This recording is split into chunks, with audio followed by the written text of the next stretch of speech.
Welcome. This is the Environmental Justice Advisory Group meeting at the San Joaquin Valley Air Pollution Control District. We're meeting here at the Fresno offices, also the Modesto and Bakersfield offices. There's also the ability to join via Zoom. And we will start this evening our meeting. To first ensure some housekeeping items, please silence any communication devices to avoid interruptions. All public participants will be placed on mute by the host. Those are joining virtually. And please raise your hand if at the public comment sections you would like to make any public comments. You will be unmuted. And after each agenda item, I will announce when those public comments are welcome. And with that, please, can we start with the roll call? Yes, good evening. Ms. Martinez? Here. Mr. Freitas? Ms. Gutierrez? Here.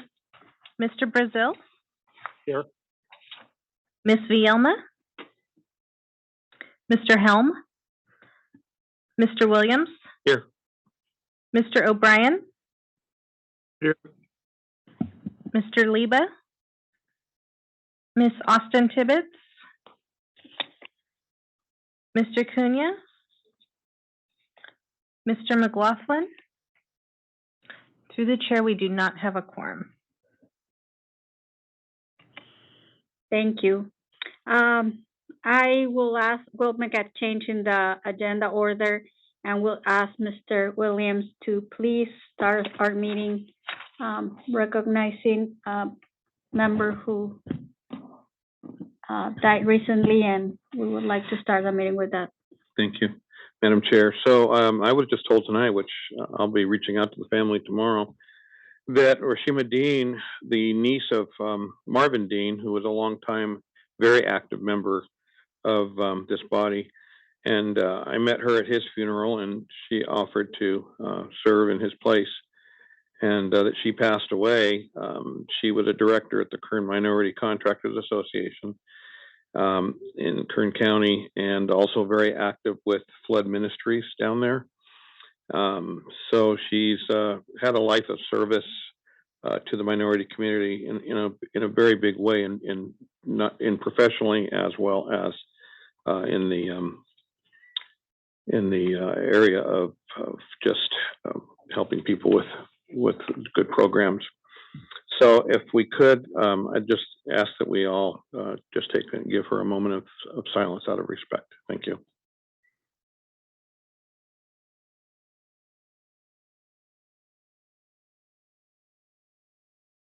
Thank you, Madam Chair. Thank you, Derek.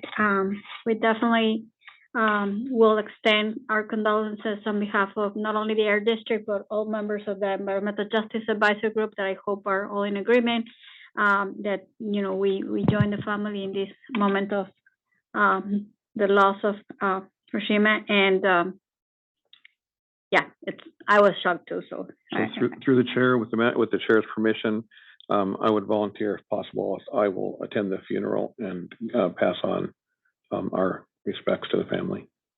Yes, we don't know if the funeral. Do you know if the funeral happened? Well, I'll check into it. Yes, and yeah, definitely. If it hasn't already happened. If it has happened, I would recommend that we send a letter, a card, or flowers or something.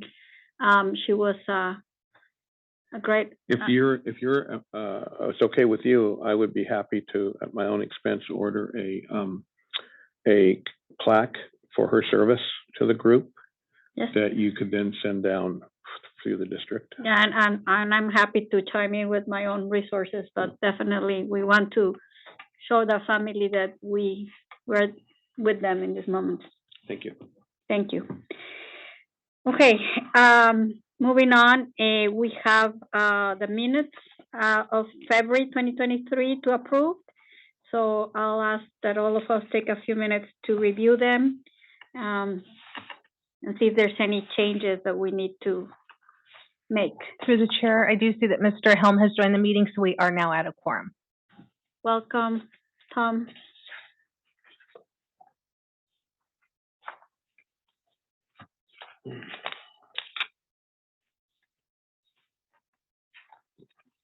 Any changes to the minutes of the February meeting?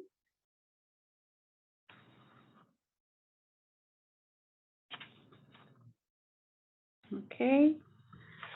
Through the chair, I don't see any changes and move to approve the minutes. Okay. I think we don't have to call a vote for this one, so, but thank you. I appreciate it, Laura. We're gonna move to comments. I will just ask Jessica instead to make some comments.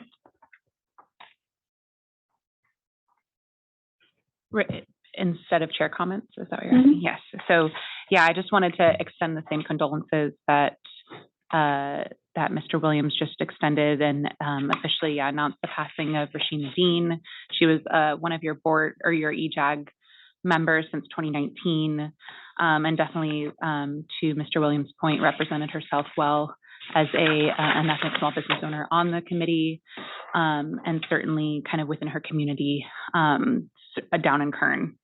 So I just appreciate that we had a moment for her, and I agree that I think we can continue to, to share in kind of the condolences that we send to the family. So I really appreciate that from you all. And if there are no chair comments, I can continue with some other district updates, if that makes sense. Yes. Awesome. I skipped the public comments, but I think we can go back to that. I can call for public comments very quickly. Yes. Are there any public comments in Bakersfield? No members of the public in Bakersfield. Thank you. Are there any public comments in Modesto?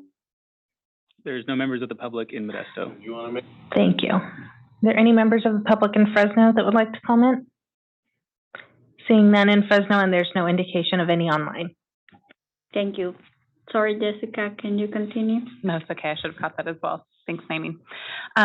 Yes, so I just have a couple of updates. We just had our board meeting, our June board meeting last week, where that is the official board meeting that we adopt our district budget. So although the May meeting is the meeting where we go into depth and it's a very extensive presentation, our official budget was adopted in June, just last week. So that will start July 1st. A couple of other actions that we took was actually a rather busy board meeting. Some of the actions that you'll hear from John Klassen, our planning director, in a moment. We adopted our 1-hour ozone maintenance plan and our leak detection and repair rules. So you'll hear an update about that in a moment. We also added another $1 million to our valley-wide clean air rooms program. You'll hear a lot more detail about that program, kind of the effect that we've already had, not only with our initial launch a couple of weeks ago, but also the recent launch where we added that $1 million. But just wanted to extend my thanks to the EJAG and all the folks that had a say. Just 2 meetings ago, or 2 months ago, which was our last meeting, you all had a lot of input, and that really did drive, with a lot of the community input, some of the implementation that we had, and certainly the obvious need for this valley-wide program. As a reminder, this is in addition to the AB 617 program that we launched a few months ago, or that we at least got approval from the board for a few months ago. We launched them at the same time. And so you'll hear during our AB 617 update how the progress of that is going. But we're just really excited. Lots of folks in the Valley are going to hopefully have access to clean air if we unfortunately have a wildfire event. A couple of other actions that were taken. The governing board did reappoint Mr. Keith Freitas, who might join us tonight, the Kings County at-large representative. And just kind of as some housekeeping, we do have 2 now openings for ethnic small business owners, as well as 1 Kern County at-large member opening. I know that there's been definitely efforts individually across the board to recruit folks, but now that it's been several rounds of attempting, we can definitely take measures to continue to ramp up our outreach. And I certainly will just make sure that I work with the chair to see how we can, get back to full force here on the EJAG. Finally, one last thing I just wanted to update you on is we also launched something called our Zero Emission Landscape Equipment Program. This is a commercial incentives program for commercial grade electric landscaping equipment for businesses, municipalities, maybe landscapers that come to either your business or your home. And if we haven't already, we can continue. We're building even more outreach materials. We can send something out to the EJAG for you all to share with your communities. This is just a great opportunity and a new funding opportunity for folks. and certainly a need that we see out there. So we'd love to share with you all of the newer materials that we're sending out, as well as some of the stuff that we've had out for a couple of weeks now. And with that, I'll take any questions. Madam Chair, Dennis Brazil, I just had one question. On the 2 open seats, you mentioned Kern County and then small business. What's the area for the small business?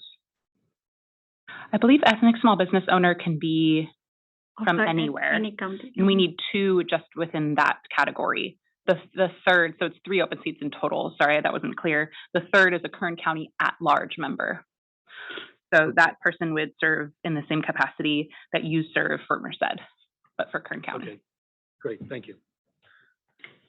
Any other question for Jessica? I do have a couple, but we'll open it up.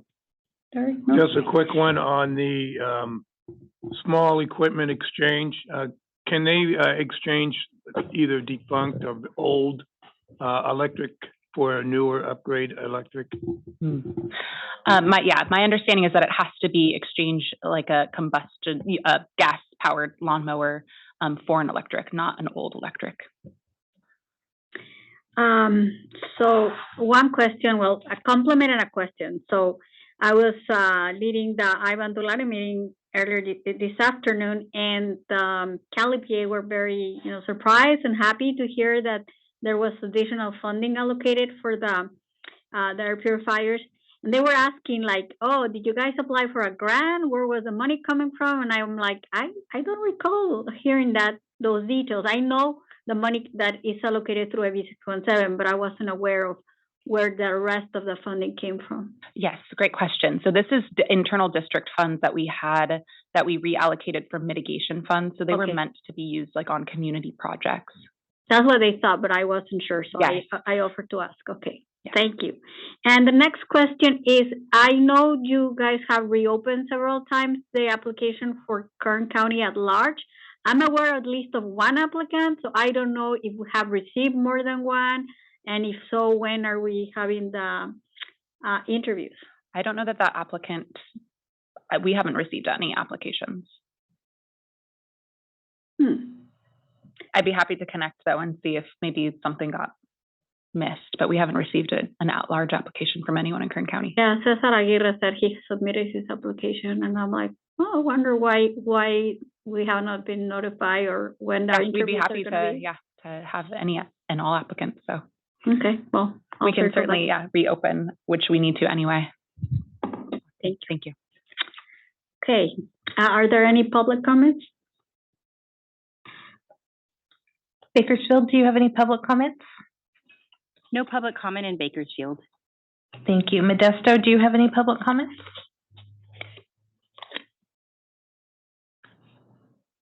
No public comment in Modesto. Thank you. Are there any members of the public in Fresno that would like to comment? Seeing none and no indication of any online comments. Thank you, Jessica. We're going to move on to the update on attainment plans and rules.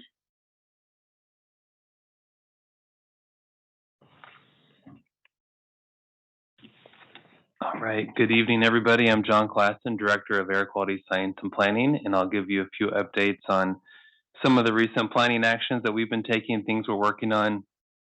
Jess mentioned some of them already, and I'll go in a bit more detail here. One thing I wanted to update you all on is that we continue to work on a revised plan for the 2012 PM 2.5 standard. This is for the annual average of 12 micrograms. We're working through revisions of that plan. We've had a few workshops along the way so far this year. We did do a workshop since the last EJAG meeting that was on May 11th. We did that with CARB to present some updates on where we are with that process. We'll plan to do another workshop here later this summer to give some updates on some more of the analysis that we're doing. So keep your eyes open for that if you'd like to stay tuned to that and listen in and provide comment. One of the other big elements that we've been working through for PM 2.5 is putting together a contingency plan. This is something that's required for planning where if you miss an attainment date or a planning element, we have to have some measures that come into place automatically, that are triggered automatically to go into place. So we've worked through this over the past few months. This was approved by our governing board at the May meeting, and it's now in EPA's hands to review. So wanted to make you aware of that recent planning action. the last planning action I'll provide an update on is the 1 hour ozone standard, the maintenance plan for that. So this is an old standard. It was established in 1979, and we actually attained the standard about a decade ago. And we've continued to attain that standard. We don't have these peak high ozone values for 1 hour like we used to decades ago. We just haven't seen that anymore with all the emissions reductions we're getting. So one of the key pieces along the way is once you attain that standard, you do what's called a maintenance plan, where you can show that you'll continue to maintain that standard going forward. So that's the analysis that was included in that maintenance plan, and our board approved that just last week at the June meeting, and that's now with EPA for them to review. And on the rulemaking side, Jeff mentioned it last week. Our board approved a number of rules that are related to leak detection and repair requirements for oil and gas facilities, and this is specifically to make sure that VOC emissions are reduced, that the timeframes that are allowed before leaks need to be repaired, and the emissions limits for those were all reduced and made stronger through this rulemaking. And this was to line up with EPA requirements, with the state of California requirements, and actually some of this is through AB 617 BARC requirements that we went through this process. So all those rules were strengthened just last week through our board action, and those are also with the EPA now for review as well. So that's it for my few updates, and I'd be happy to answer any questions. Thank you, John. Questions? Modesto, has any questions? I don't see any. I do have questions. So the rules that are related to leaks, how is that going to help what we find out just recently in Arvin-Lamont of 22 leaks found by the Methane Special Task Force? And that it was like 22 leaks were found. Some operators are refusing to do anything about it, which I find appalling. And so I want to know how this strengthening of the rule is going to help. Okay, yeah, we can get back to you. I know our compliance team is involved in that task force for the methane leaks. This rule specifically is for leaks of VOC. There could be integrated elements between methane leaks with that, so I'd have to check with our compliance team to see how amendments to this rule could be related to that whole effort to look at leaks and methane from different oil and gas wells. So I'll have to get back to you on that, on how that's related. But I know we're active in that group to look at these leaks, to find them, take action, and try to get them sealed up and plugged as soon as possible. Thank you. So there's no specific rule that relates to the methane leaks in particular. Well, that's one part of the question. And a comment is that what we see oftentimes is that where there is a methane leak, very likely there's a VOC happening. So our rules are focused on emissions that lead to concentrations of criteria air pollutants, like VOC can lead to ozone, to PM 2.5. Methane, since that's a greenhouse gas, it's the state of California that has rules that govern requirements for greenhouse gas. So, I mean, you're right, whenever there's going to be a methane leak, probably will be a VOC leak as well, and vice versa. So they are related, but it's the state of California that sets those methane standards and rules for that. But correct me if I'm wrong, but the methane rule that CARB approved like 5 or 6 years ago, then the enforcement of that rule was passed down to the air district. Yeah, well, I know we do help with enforcement of that. I don't have all the details. Our compliance team would have to provide more information on that, but we do assist with that enforcement. Yeah, I would like to have that update, if possible, presented at the next meeting. And through the chair, I do, because that happened in Arvin-Lamont, which is an AB 617 community, I can just update that all but one, just because of the type of repair that needs to be done, of all of those leaks have been repaired. Many of them the day that they were found. So just to provide that update, we just sent that out to the community as well. Okay, because including community members 11. We're calling us, especially in Nelson Court, because as you know, these particular families were evacuated 9 months from their homes due to a leak caused by one of the same operators that are finding that were found in, causing another leak. So, I was very concerned to hear that. But thank you, Jessica. And my last question / comment: at what time are you planning to have the PM 2.5 workshop? I'm constantly recommending that we do them not at 2 p.m. but later. Otherwise, you cannot have community participation even if it's virtually. So have you set up a time? And if not, can you consider having it at 5 or later? Yeah, thank you. We don't have a time or date set yet. It'll be sometime this summer. And yeah, we have had some meetings that have started at 5:30. We've had others that start at 4. So I get the need to have them start later so more community members can listen in. And I'm sure as we go forward, we'll have some more evening workshops as well so people can get involved and provide comment. Yeah, thank you. Go ahead. Thank you, Naomi. I'm not real familiar with the oil and gas production. So what would be some of the mitigation ways that these operators could mitigate the VOC emissions? So the rules that we just strengthened just last week, this has to do with the amount of time that's allowed before repairs need to be made to stop leaks from happening.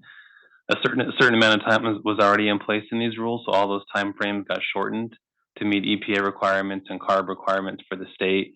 And so as leaks are detected, the repair time has been shortened where it must be now taken care of at a much shorter time frame than it was before. And so through that effort, the amount of emissions being emitted from a leak are now shrunken in time, and so the total emissions are now less, getting us VOC reductions, which helps with reducing ozone and PM 2.5 in the area. Thank you very much. That explains it. Thank you. Thank you. Okay, thank you. Okay, so moving on, now we're going to have an update related to wildfire prevention and response efforts, as well as a cleaner Through the chair, room program. we do have one member of the public in Modesto who wished to speak on that item. Oh, my apologies. Please go ahead.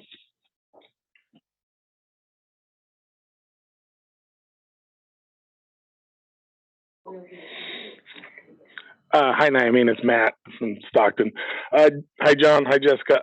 John, I remember when the SIP was withdrawn, there was a couple of criteria the EPA named. One was the civil rights considerations. The other ones was ammonium nitrates.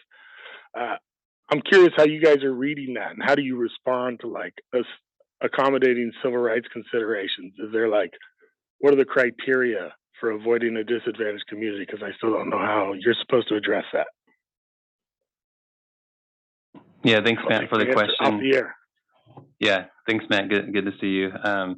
Yeah, so some of the elements that EPA talked about with the plan for the standard, we're working through those now in this revised plan. A more comprehensive ammonia analysis, ammonium nitrate formation. We're looking at that very closely. What additional controls could there be for a lot of different sources that'll be involved in this? And for the Title VI requirements, EPA should be coming out with national guidance soon this summer, which all states are supposed to follow, and local districts like ours. So if that is to come out soon, that'll be very helpful as we put together this plan and address Title VI within this plan. So that should be coming out here pretty soon that we can all take a look at. Thanks, Matt. Thank you. Okay. I think we're ready to move on to wildfires and the Clean Air Room program. And through the chair, as our team is coming up, I just want to let you know that we actually have 2 presentations for this today, and one is from the National Weather Service following the district's presentation, just talking about alerting folks and what to do in an emergency event. So thank you. Great.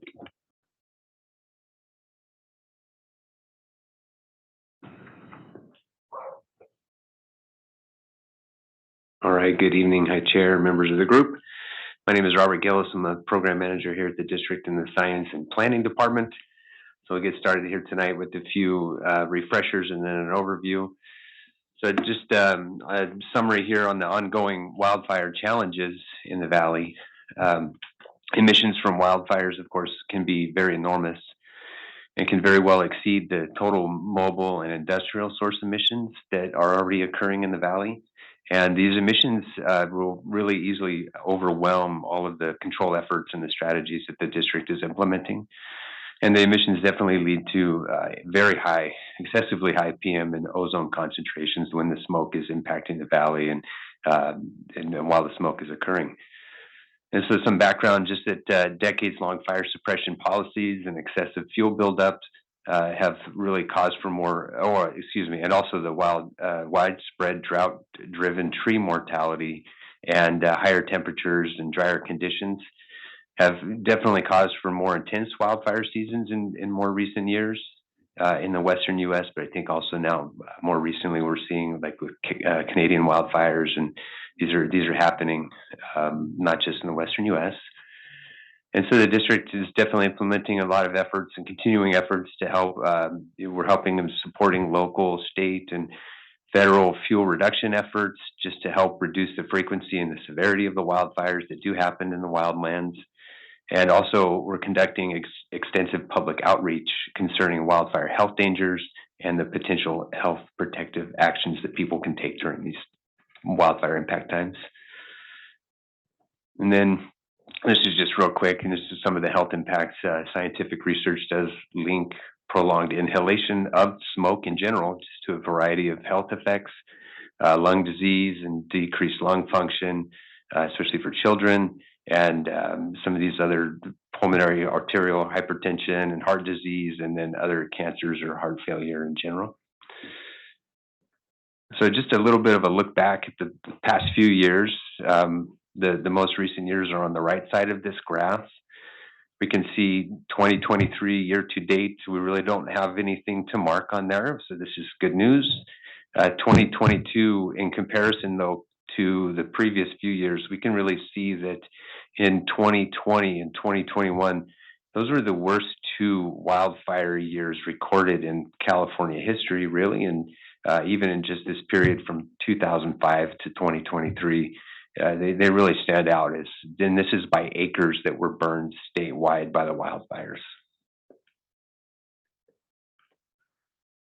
So this is a little bit hard to see here, but really the point is that of the 20 largest wildfires, CAL FIRE keeps track of the 20 largest wildfires, and we can see that 9 out of the top 20 did occur in 2020 and 2021 wildfire seasons.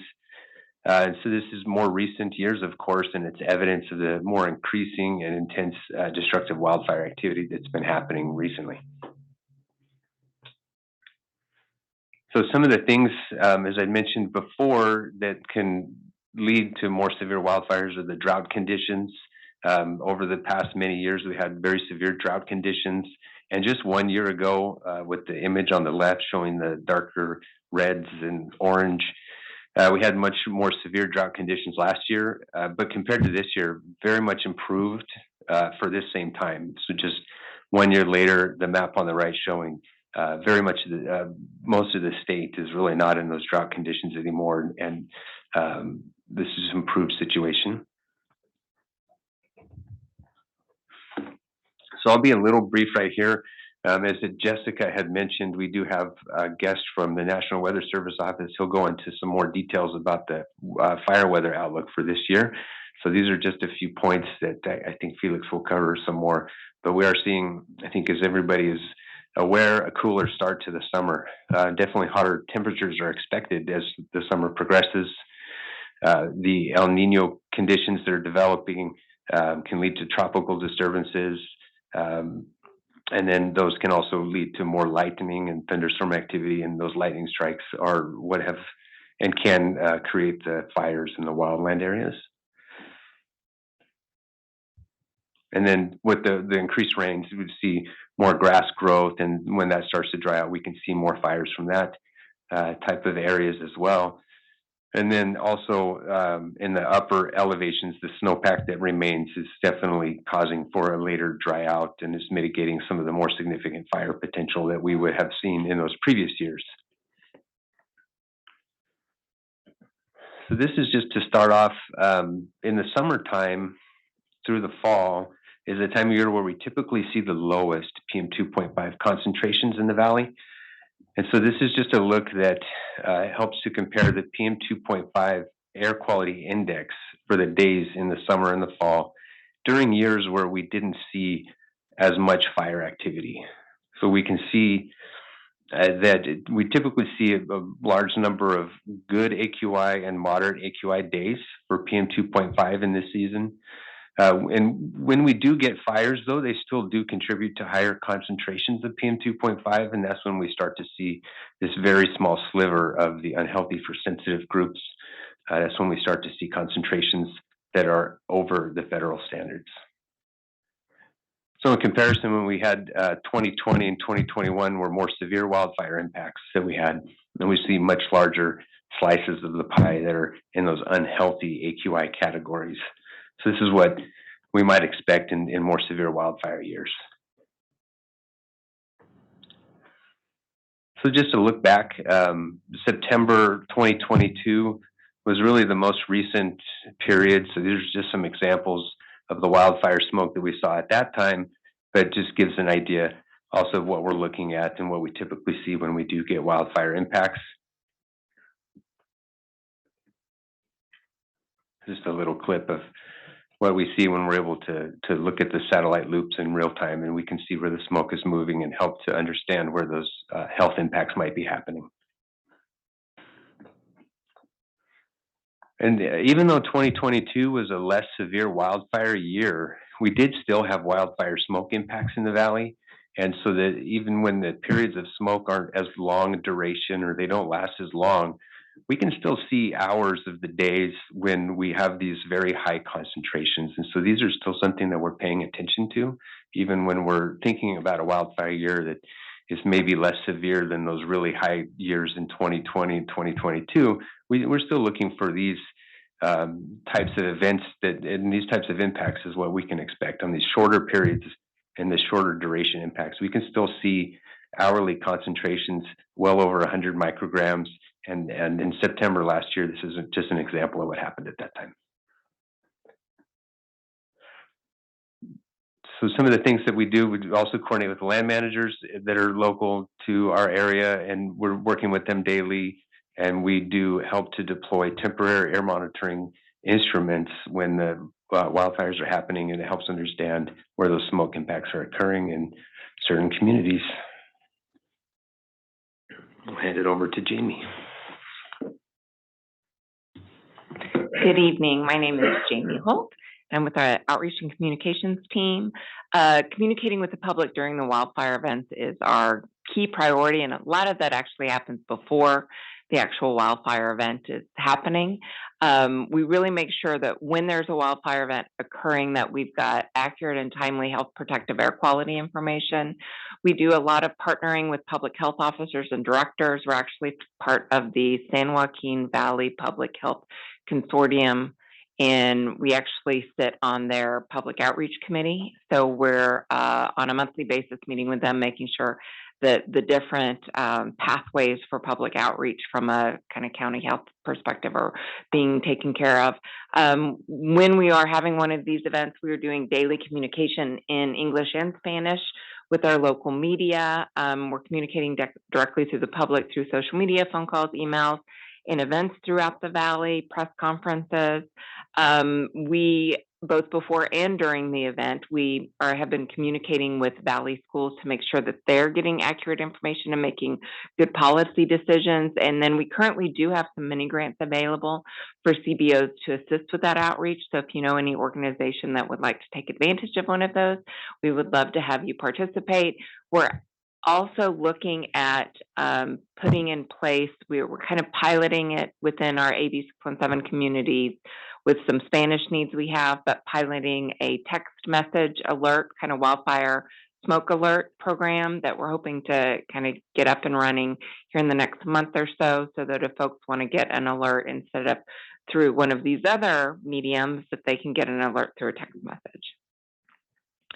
We do a lot of outreach at schools, and that's the AB 617 schools. Last year, we were specifically on campus at several of the AB 617 schools during that kind of critical back to school window. Parents are usually dropping off their kids. They might have a little more time just because kind of early in the season, in back to school season. Bilingual staff goes out there, of course, with permission of the school. We're set up with our little orange vest. We make sure that, we're abiding by all their rules. And then we literally pass out information with some little like tchotchke prize with it to parents and have conversations with them about general air quality, but more specifically about wildfires and how to make sure you're preparing for wildfire season. We also do a lot of presentations at schools. It might be a PTA group or a mom's coffee group, whatever it is. We're out there giving presentations on a regular basis. We utilize Peach Jar, which is an online platform that sends text messages out to the parents of kids who go to certain schools. So we use that as a tool to communicate. We drop off flyers and other outreach materials to go home with students. And then we're meeting with principals and key administrators to develop policies. And this is kind of a very focused effort under our broader Healthier Living Schools program, which is running valley-wide. It's more about air quality on a daily basis. And then don't idle your vehicle and learn about air quality, some programs for kids. Social media tends to be the place that most people are looking for air quality information during one of these extreme wildfire episodes. So Facebook, Twitter, Instagram, Nextdoor, we're on all of those sites on a regular basis. And we post even more often when we do have air quality concerns, such as a wildfire. We also have great partnerships with the Weather Service and some of the land managers, and are constantly working with them to make sure that we're all getting the same messages out. There are a lot of tools out right now for folks to search to see what their air quality is on any given day. We have an app that's been downloaded over 50,000 times. However, if someone has a tool that they like and they want to use it, that's A-okay. So just walking through some of these. So the first two, if we're going from left to right, those are the Valley Air app. The next one is just the weather app that you often see on your phone, and it will give you air quality information. The next one is EPA's Air Now map. The next one, and so this is the fifth one coming left to right, is the Air Now Smoke and Fire map. So keep that in mind. I'm going to come back to that one. That last one is Purple Air. So those are the small citizen science monitors that are put up and down the valley, and they give particulate matter readings in real time as well. Going back one to the smoke and fire map. The smoke and fire map, if folks don't know what to use during a wildfire event, we are actually pushing people to the smoke and fire map. It is a better map than our Valley Air app. And the reason for that is that the EPA links in a couple of things. They link in certain purple air sensors, not all of them, just certain ones that they find to be statistically significant and reliable during these extreme events. And then they're also linking in those temporary monitors that we work with land managers to put in kind of the incident area to make sure that some of that information is kind of as close to the fire it can be within, the certain safety protocols in place. This is our wildfire prevention and response page. At the top, you'll see both our app and then a link to the fire and smoke app.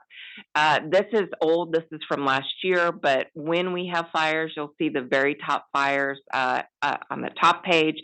There's also a ton of resources on here, outreach materials, materials about how to properly use a mask, about how to set up a clean air room in your home, what you can do to prevent and minimize wildfires, some of the Cal OSHA worker safety information. So lots of information on our wildfire prevention and response page. This is just an example of that outreach. We have a wildfire multilingual infographic. We give these out a lot. They are both cardboard pieces and then magnets. We have some magnets folks can stick on their refrigerators. It's English, Spanish, Hmong, and Punjabi is what you're looking at here. Moving on to the Clean Air Center program and the Clean Air Rooms program. So two different programs. I'm going to walk you through both of them. So the district launched the Clean Air Center pilot program late last year. It came out of a piece of legislation called AB 836, and it provides the district $750,000 for portable, large refrigerator-size air purifiers to go into public spaces to create a network of clean air centers throughout the valley. It offers those vulnerable populations that maybe don't have a safe home to be at, or maybe their home, maybe they're unhoused, maybe their home is not air conditioned, so it's really hot, variety of different reasons that someone may decide to go to one of these clean air centers. We work with schools, community groups, senior centers, sports centers, libraries they're primarily who's taking advantage of this, and other publicly accessible buildings. And what happens is when we do have one of these wildfire events, that center has committed to being open to the public and to turning on this refrigerator-sized air purifier in a central kind of public location. So that's up and running, but we're still taking applications. So if you know of any place that might want to do this, let us know. We've got 51 locations, and we're still have a little bit of money left. I think we're more than halfway through the funding, but I want to say we have about $100,000 left. Then the one that you've already spoken about is the Clean Air Room program. This is the one you sign up. We'll send you a free, think smaller, what's that size? Like shoebox size, a little bit bigger than a shoebox size. Purifier. What? Like a 5-gallon bucket. Like a Home Depot bucket. Air filter that will filter one room in your home. We send that out straight to your mailbox. The program's been open 18 days, and we've seen lots of interest. And here are flyers again. We've got these. If you want them, we can send them to you. English, Spanish, Hmong, and Punjabi. And then this is where we are on the numbers right now. So these numbers represent the $2 million that's been allocated to disadvantaged communities in the valley, not including AB 617 communities. So we've got just over about 10,000 units that we can send out, and we're halfway through that. So we definitely can. Those of you in the Northern Valley, we would love a little more love in San Joaquin and Stanislaus. I will tell you, we're discussing perhaps starting some radio ads up there. So far, the numbers you see here, we've reached those numbers with sending out a press release and getting some media coverage, central, southern, actually throughout the valley. Some newspaper articles, some TV articles. We had our community-based organizations do a ton of outreach for us. And then we've also had in the northern, Merced, San Joaquin, Stanislaus, some social media advertising. We've seen those numbers tick up a little bit, but we still want them to go further. So we're looking at some radio ads in San Joaquin and Stanislaus. That's kind of the next step. We are oversubscribed in Kern County, just so you know. If you want to, thank you, to see our AB 6117 numbers. As you can see, good numbers here for the most part, but again, Stockton, that's why those radio ads we think might make sense up in Stockton as well. But we're a good little clip considering, again, we haven't done any paid advertising in kind of the central and southern part of the valley. And I have to say, on a population basis, we're just really proud of Little Shafter, because that's a lot of people in Shafter that have gone through the program. They have like 20,000 people who live there. We're always doing community engagement. I put this up here. We would love to come out to your school, your event, your program, whatever it might be. We're happy to come out, bring materials, bring all sorts of fun things. We have activities for kids. We have DIY monitors we can show you. So there's a big opportunity. If you have a group, we'd love to come and talk to your group. And now I'm going to turn it back to Robert.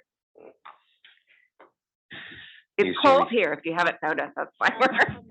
So through the chair, before we go into the NOAA presentation, then that's going to be a lot of stuff. Yeah, me too. I was okay. Because I had some questions with what we've done so far. Just two comments, I guess, more than questions. So on the clean air centers, I think that's a really cool program. The ones for the houses where people can have one for their room, especially in the DA communities, the DC communities. But if as we see more and more demand for electricity, and when we see more fires, there's traditionally with the fires, we end up with lines going down, and we see the rolling blackouts and so forth. If the grid goes down or in any areas, high demand areas, those aren't going to be of any much use. So I would just like to put forth that we would consider with the larger community centers that there be some way of making sure that they actually have an energy source, even if the power goes out. It might be through like a natural gas or a propane generator that burns clean. I wouldn't recommend burning gasoline. That goes kind of against everything we do, but definitely, propane burns extremely clean. And you're not talking about a lot of centers. If each town may only have anywhere from 2 to 10 of these things, those generators, you're not talking millions and millions of dollars to have a generator and be able to run a line in to run that unit in that building for 2, 3, 4, 6, 12 hours. It wouldn't be that hard to do, and you could still be able to provide where a lot of people that can't be in their house in this heat and smoke would still have a place to go. So I would just propose that we think about that for down the road. And I don't really need a response on that one. I wanted to go back to the previous one real quick. I guess I don't really need my page.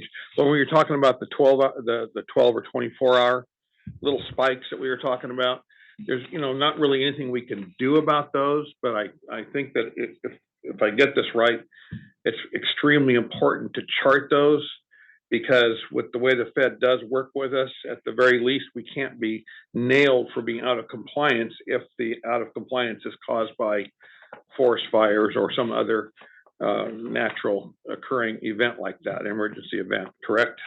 Yeah, that's true for sure. And I think definitely one of the biggest connections on understanding the hourly impacts that can happen is more to the impacts to health, and trying to use our resources to understand when those impacts might happen and to really communicate to everybody. That so much of that is after the fact, especially when you're talking about a 1 hour event or a 2 hour event, unless you can see that coming, it's at the end of the day, we just want to see the district or the community penalized under ARB or EPA rules for something that we had no control over.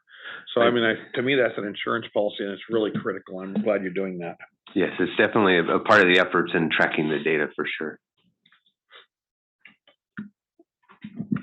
Any more questions for the two staff members? Yes, I do have one question regarding the phone apps. The smoke and wildfire one, is that part of the EPA Now app, or is it separate? It's separate, and it's technically not an app. It's a map that you would pull up. Like it is mobile friendly, but if you go to the website on your phone as though you were searching the internet, that's how you can look at it. Thank you. I was a little confused and was like, wait. Yeah. Okay. Thank you. And just on that, actually, I have that on my phone as well, and I think it is an app. And there's on the bottom a little navigation. There's 4 options on there. You can see the daily forecast. But anyway, there's the 4th option is the fire and smoke map. So I do think it is that easy to have the app searching for Air Now on the App Store, and then it's just integrated into there already. It's called Air Now. Mm-hmm. Yes. Thank you very much. I don't have that on my phone. I have Air Now, but I didn't know I could link. I have the map from fire and smoke. Yeah, it shows a few different things. It shows the regular monitors. It is hard to keep up. Technology. Thank you very much. I appreciate that. I'd love to say it's brand new. I don't know that it's brand new. Thank you. Any questions from our Modesto colleagues? For the large area cleaner, the large refrigerator size, do you know what the power draws? The reason why I'm asking is that Riverbank is installing a microgrid with battery backup for the community center to make it a clean, cool area in the event not only the grid goes down, but like Jamestown had fire a couple years ago, they were looking for a place to evacuate, and we're building that for the any evacuation or community. So do you know about how much it draws? I don't, but I do know there's multiple options. So we give you a kind of a menu of potential units that would qualify for the program. And I don't know what the draw is. You're asking. I'm electricity. I know I'm not nothing gonna go about there. electricity. Don't you also have a program for air scrubbers for large air units? Through our AB 617 program, we did have some school air filtration funding, but we don't have a broader air district program for that.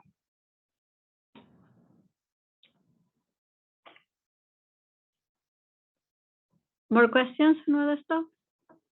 Yes, Madam Chair, Dennis Brazil. This is for Robert. Robert, just a couple questions. I don't know if you have the answer for him tonight. Do we know from 2020 to current date what the state has done for forest management or across the state, and also for their equipment for ground and air? Has anything been increased for that?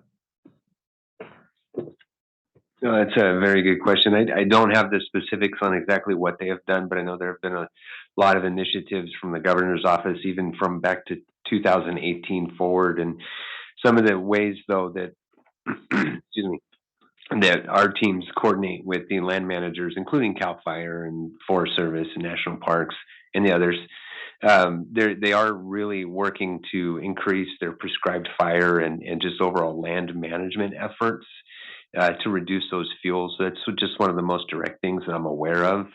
I don't have really good understanding of how much more they've been able to achieve over the years. Of course, the prescribed fire activities and the other mechanical treatment of the land activities take a backseat when the wildfires do happen. So I think some of their initiatives to increase in that area are complex, and they have to deal with a lot of things for sure.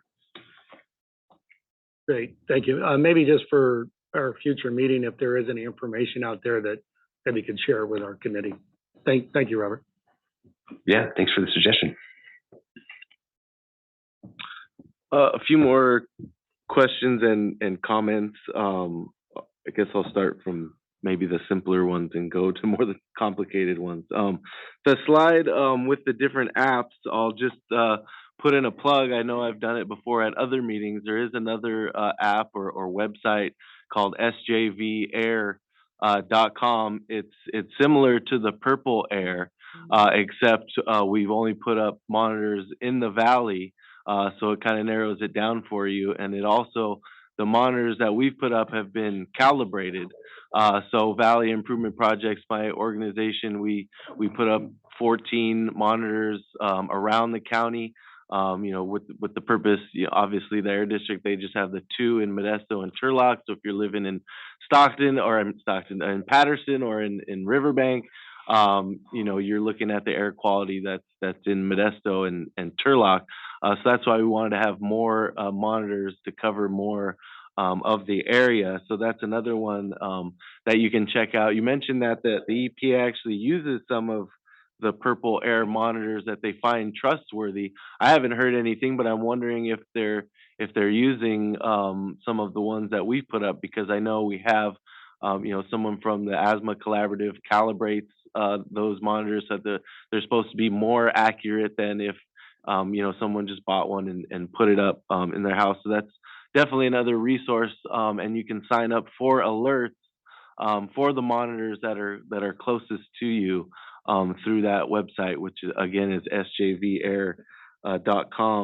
The other comments I had, the clean air room. I know that last time, if I'm not mistaken, Stanislaus County was kind of last place. We were the last one to get those air filters out the door. I see that we're not in last. I'm kind of surprised to see that San Joaquin hasn't gotten a lot more of them out the door with the population that Stockton has. But I'm wondering if some more approaches have been taken to make sure that just because Stanislaus was a little slower. I know kind of towards the end there, they reached out to Valley Improvement Projects and other groups, and we we did our part to get the word out there about those air filters. I know, at least definitely some of the people that we told took advantage of that and ended up getting one.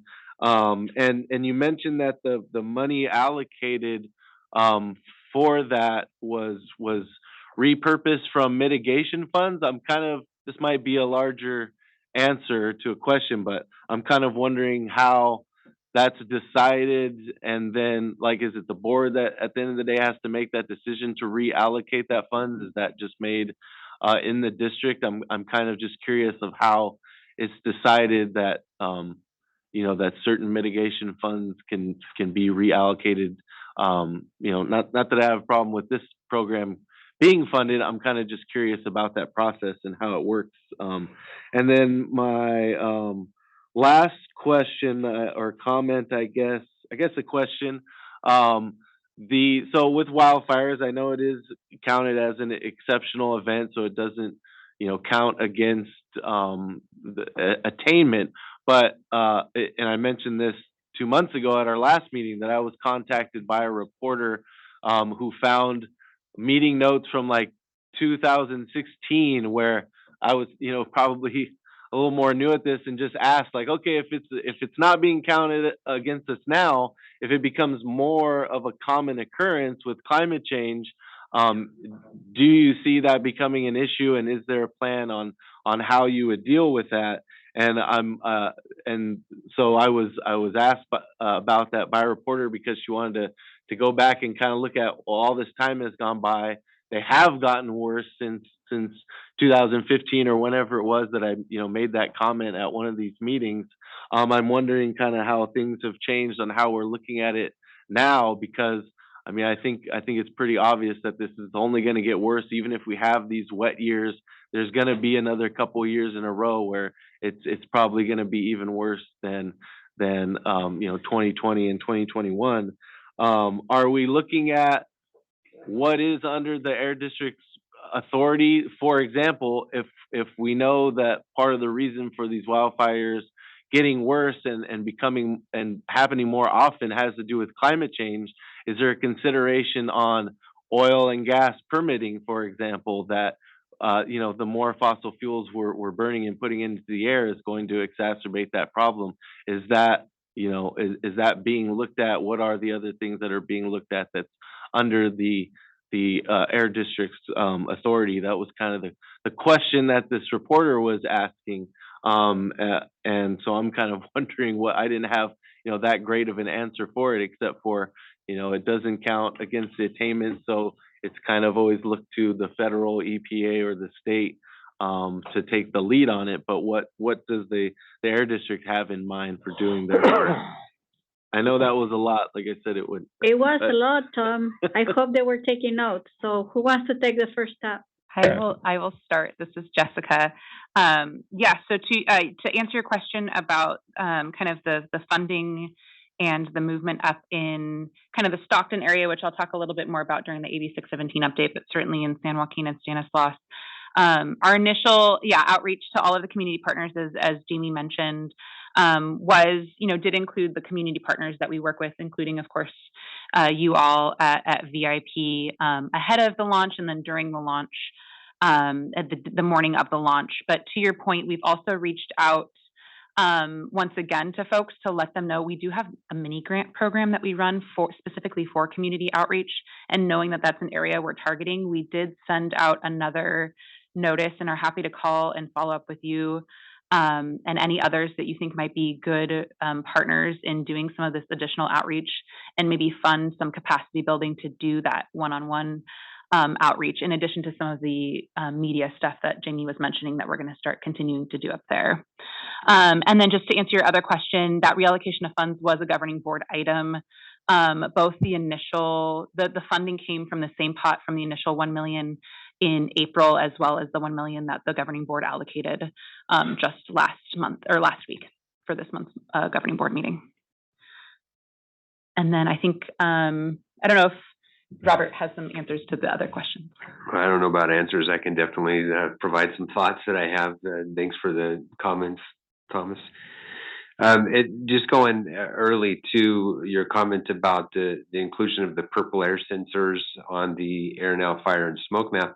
I don't know everything about that, of course, but they actually, I think, include most of anything that's a public outdoor sensor. So I think their screening of the sensors that do get included on there is not very, it's not taking out a lot of sensors, but they do process the data from, a lot of those sensors, especially that don't already have an algorithm to correct the data. They're removing the real outliers and trying to correct it to make it a little more comparable to the regulatory data, so that it's a little more apples to apples. And then on the comment about the exceptional events, I don't know if I can answer all of that, but I know that the EPA doesn't have any plans to change the way the Clean Air Act handles exceptional events for just that pure purpose of comparing to the standards. And so I think that wildfires and wildland fires is still a scrutiny. There's a lot of scrutiny. It's a rigorous process still to go through that, and the EPA takes it seriously for sure, but it's definitely still considered that the wildfires are natural ignitions. They're not human caused, and so there's a lot of things that they look into in that category. Aside from the frequency and things, I think those are all things that they have to consider. But I'm not aware of any changes that they're considering for that. Wait, that's the notes I had. Sorry if I missed anything that might have been. Jamie, anything you want to add to respond to Tom? Just that as long as I've worked for the district, which is becoming a really, really long time, we've always had to think about the Northern Valley outreach a little bit differently when we're thinking about paid outreach. And that's because you guys share the media market with Sacramento.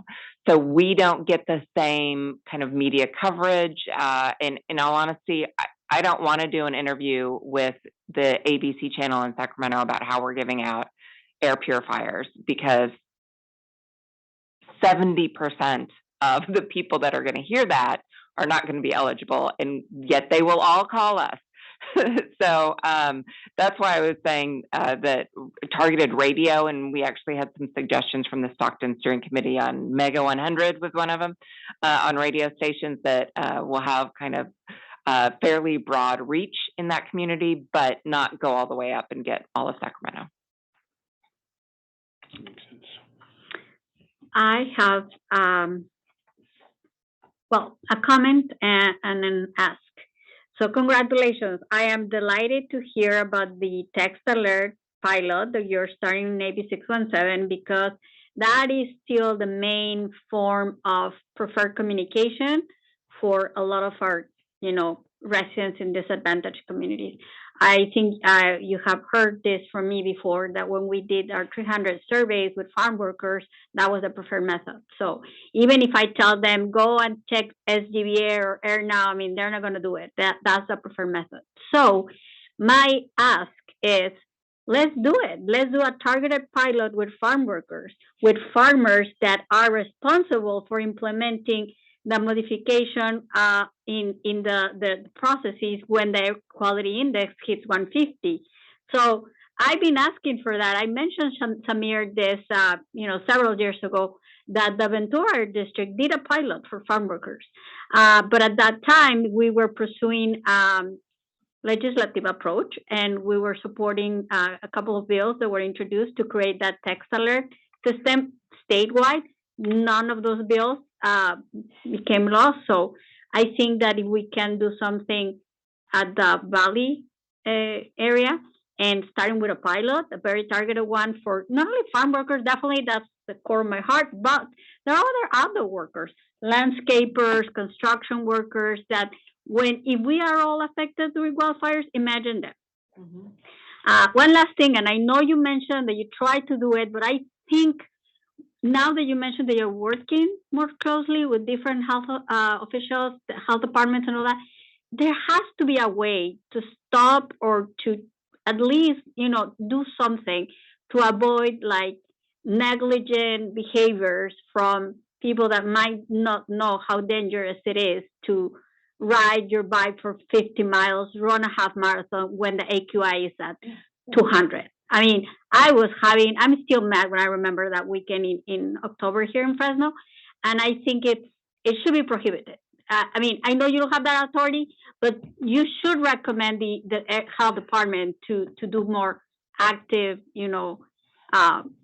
I don't know. I mean, they have the authority, not the health department, but the city has authority to stop that because they do permits, because they close roads, they do a lot of stuff, right? So uh, I don't know who has the authority to do that, but I think it's criminal that we let those people go and put their health at harm.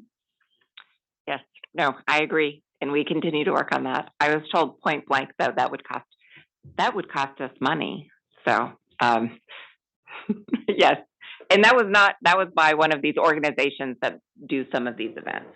So we continue to try and do that, and we'll look. Well, I think this public health consortium, public outreach committee that we're part of now, currently we're not talking that much about wildfires because it's not, Medicare something is what is the topic this week, but it definitely is a group that I think has the power to kind of do some of the stuff, or at least, we can't make people do it, but we sure can put pressure on them.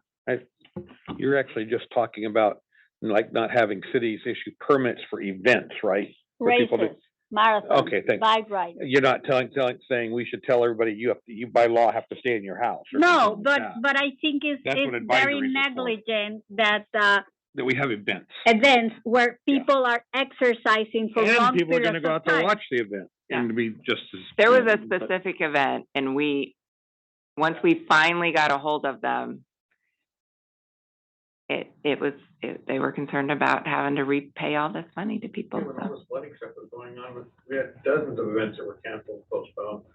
We got through all that and take care of the people's needs first, Thank you, but definitely I'll follow up, send you an email about that pilot for outdoor workers. Excellent. Thank you. Sorry for the delay. So good afternoon, everyone. I'm Felix Castro. I'm the meteorologist at the National Weather Service in Hanford. Thank you for having me after a long time without in-person meetings because of COVID. Definitely, let's see here. The other way around. Oh, there you go. Definitely, as everyone has mentioned, and I, to be honest, I'm very happy to hear as well everyone that is sharing, because that's important for us as well at the National Weather Service. And as to complement Robert's presentation, I want to show you some data about what we had so far in terms of precipitation. The seasonal rainfall, as we expect, is well above normal, 154% of normal in Fresno. This is 17.83 inches so far since October 1st. The normal for this time of the year through June 20th is supposed to be 10 inches, 10.89 to be specific. And as you can see at the bottom, last year we were at only 6.29 inches. So compared to last year, we have been almost over 12 inches compared to last year. So definitely a lot of rainfall across the area. Also, more or less the same ratio in Bakersfield, 10.26 inches since October 1st. The normal is 6.31. And last year was quite normal, taking into consideration that it was an extremely dry year. And the snowpack as of April 1st average is above 41% above average as well. Something about the snowpack, definitely, we think that definitely the snowpack is not going to be melted all this year. So even though we may see some 100-degree days, definitely later this summer, probably later this week. So definitely the snowpack was so incredible, historical event in terms of snowpack, that it will be very difficult to melt everything this year. As we can see here in this map, the percent of average precipitation, as you can see on the right-hand side, the purple means way above 150%. And most of the valley, we got most of the rainfall, fortunately for us. And this is a close-up or a zoom map in that area, and it's interesting to see that there is a little spot in eastern Fresno County that is below normal for this time of the year. But the rest of the valley had gotten more rainfall in terms of percent of average precipitation. This is the precipitation departure from average for the whole state, and as you can see, basically western U.S. And this will tell us something eventually about the potential fires as well, because as you can see I will show you later in some graphics what the Climate Prediction Center is forecasting in terms of precipitation and temperatures across the northwestern United States and also our area. This is also a close-up for the same map. As you can see, there was quite a lot of rainfall and snow. Precipitation means any rainfall or snow, and definitely, especially the northern Sierra, central and northern Sierra got a lot of snow.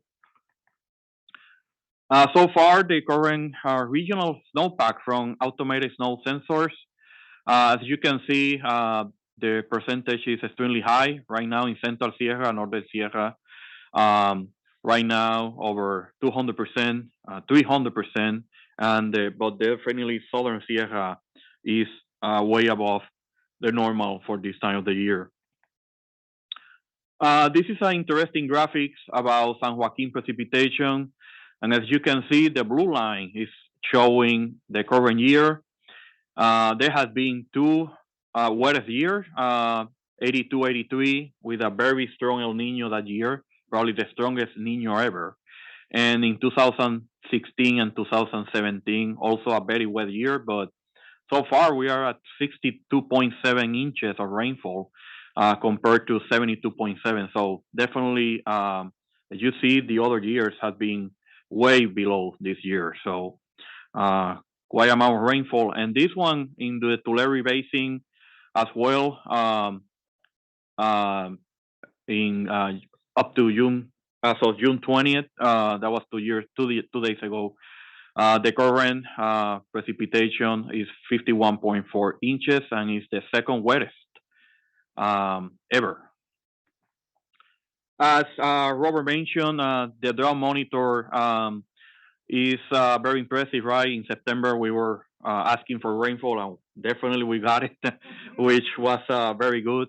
And as you can see, the improvement was incredible. So definitely for fire season, this is good news. But I will tell you later that this is not the only variable that we have to take into consideration for fire behavior. But that was last week as well. More data about El Nino, La Nina. Right now, we have El Nino advisory has been issued, and El Nino conditions are expected to continue and even strengthen into the Northern Hemisphere winter to 2024. And there is an 84% chance of a moderate El Nino and a 56% chance of a strong El Nino. So as you can see in this graphic, the forecast, this is a forecast of sea surface temperatures anomaly, especially in the what is called El Nino 3.4 area. This is in the Eastern Pacific. And this figure and this graphic is from the International Research Institute for Climate and Society. And as you can see, El Nino is the dark line in the top of the graphic. And as you can see, probably have slightly decreased, but as you can see, it's February, March, April of next year. But it will still in El Nino a year. To explain in terms of temperatures, when El Nino is defined as temperature of 0.5 degrees Celsius or more. Neutral is 0 up to negative zero point 0.5, and then La Nina is 0.5, negative zero point 0.5 degrees Celsius and below. And of course, as you see, definitely we don't expect La Nina, at least in the near future. What does a strong El Nino mean for California? Taking into consideration that a strong El Nino are possible.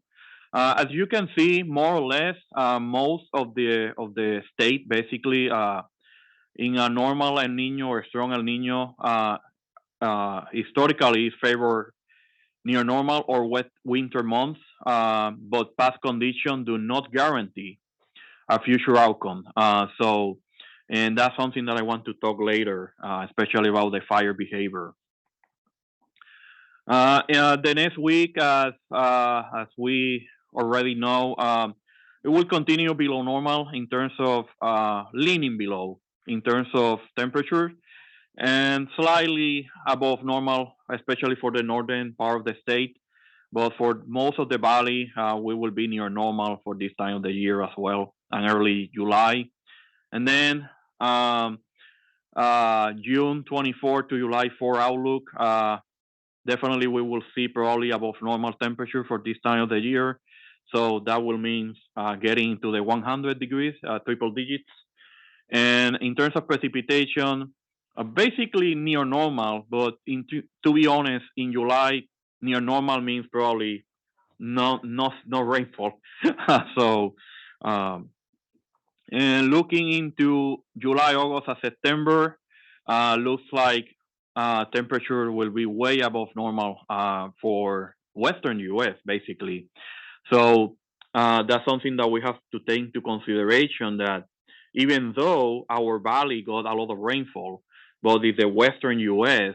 have warmer than normal temperatures and a lack of rainfall, definitely wildfires in the northwest part of the country could affect the air pollution here. So that's something to take into consideration. And looking into October as well, November and December, again, the seasonal temperature outlook looks so far above normal. As we always said, these long-term outlooks, definitely there is more, the confidence is not as high as we are right now. And taking into consideration, this is probably taking into consideration climatology. But as we move further into the year, in October, November, December, we have to look what happened with El Nino, because then the El Nino will change that immediately. That will be a sudden change, taking into consideration that we expect El Nino. So seasonal temperature probably will be near normal or even below normal if we get the rainfall. Something about the El Nino years is that also that enhance the tropical activity in the Eastern Pacific in terms of hurricanes and tropical disturbance. So if that happens, then we will have probably the chances of getting some system getting closer to the California coast and could bring some moisture across the area. So that's another possibility. In terms of the significant wildland fire potential outlook, right now for June, of course, we are almost done in June, and as you can see, below normal wildfire season. Moving into July, looks like the whole Sierra will stay below normal for July. In August, as you can see, although looks a small part is below normal, but definitely the area coverage of below normal is decreasing as we move into the summer and the peak of the warm season as well. And September, more or less the same, but we have to see what's going to happen. I want to, in terms of the final comment, I want to mention that we need to remember, first of all, we cannot underestimate the fire season in the valley and even the northwest part of the United States in terms of air pollution. And also, we need to take into consideration that even though probably the wildfire season will be less than last year, it's only take one It only takes one big fire to produce a huge problem in terms of the health for the population. So that's something to take into consideration, that it just takes one big fire, and it doesn't have to be in California. It could be in Northwest, South Oregon, or even in Washington, and that will produce problems as well. So, any questions so far? Thank you. That was a great presentation. Questions, Happy Modesto? I have one on the recent discovery of the supercooling of the thermosphere, I guess it is, was dropped 3 to 4 degrees just very recently. How is that predicting or affecting your modeling? Could you repeat that question, especially the first part? Yeah, the supercooling of the, I believe it's the mesosphere. No, the thermosphere. It started cooling quite rapidly. How's that affecting your modeling? To be honest, since that's something in the upper atmosphere, basically it doesn't affect too much because our modeling is based on the surface of the Earth. But definitely in the long term, that could have some impacts, definitely. But so far in the short term, we don't see any implications. Thank you. Any other question, Modesto? Yeah, I know the very basics of El Nino, but probably couldn't go into much depth after that. And it's been a little while since we've heard about it, but I was looking at the materials and how it relates to the sea temperature. And I know that, you know, rising sea temperatures brought on by climate change is a big concern. What is the relationship between climate change and El Nino, if that's not too big of a question? No, thank you so much. I get that question frequently. To be honest, the first thing that we have to point out is that basically climate change, since it's related to the atmosphere, climate change impacts every single weather event. It could be El Nino, it could be temperatures, it could be weather, it could be snow, amount of rainfall. So climate change impacts everything. So definitely related to climate change in terms of El Nino, definitely we could see a stronger El Nino or weaker El Ninos and stronger La Niñas events during the next 10, 20, 30 years. And that will have definitely an impact on what we will see in our area, in the population, of course. So it's basically it's not correlated, but definitely climate change will make an impact on those what we call teleconnections in the atmosphere. For example, how strong are the winds in the upper level of the atmosphere will affect the temperature at the sea surface temperatures and the low level winds as well. To give a brief summary, El Nino means that temperatures in the Eastern Pacific, especially in the western coast of South America, is warmer than normal, and that produce what we call upwelling of that water in the surface. It goes up, so at the surface where we swim, basically, is warmer than normal, and that definitely affect the amount of convection that develops, right? Because as you know, all the cloud forms because of the humidity in the air, and of course, it's the warm ocean that will produce more convection and more rainfall, especially for our area.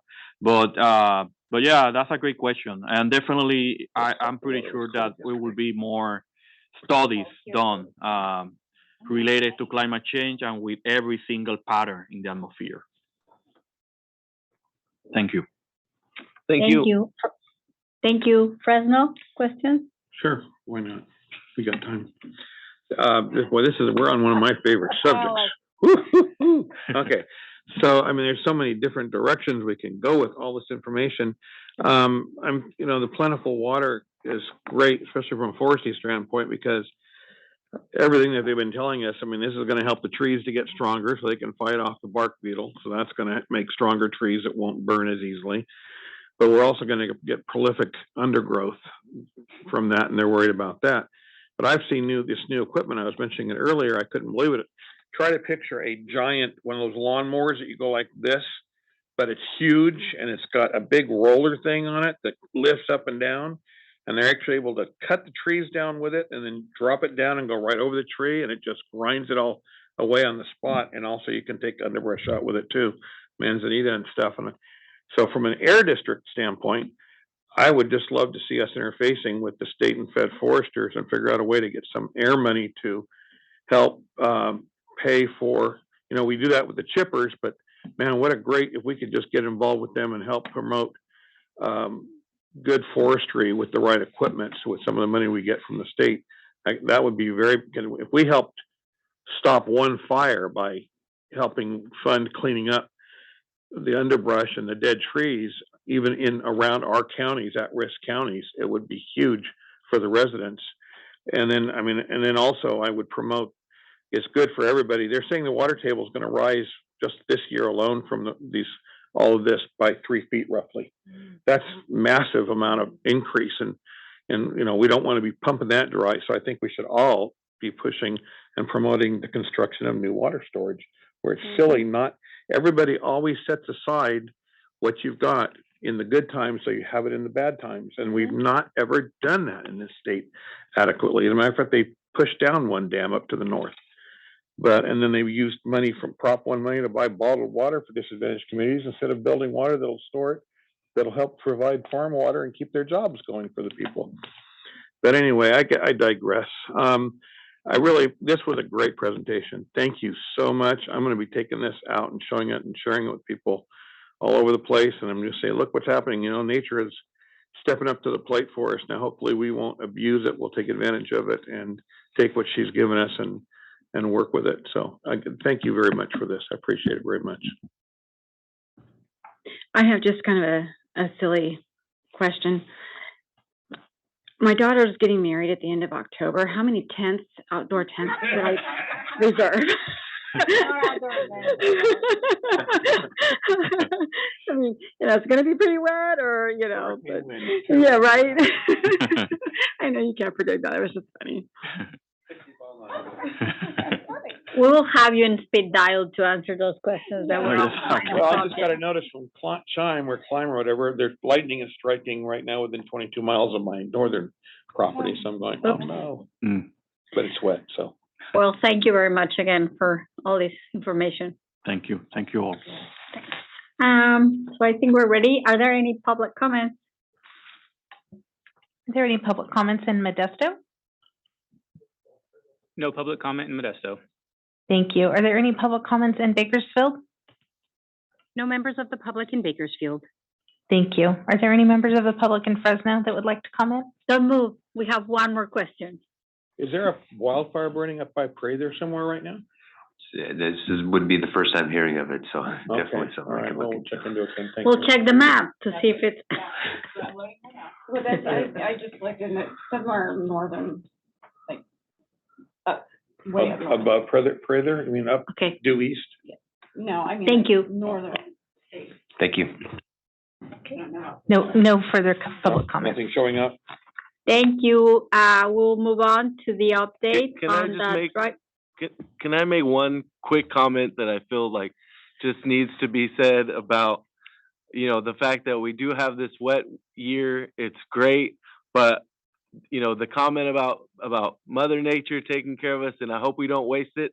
I mean, we have to look at every major study by every major scientific institute, from NOAA to the World Health Organization to the military to the you name it.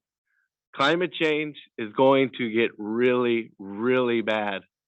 The wet years are probably going to be wetter and causing floods, and then we are going to have super dry years with super bad fires.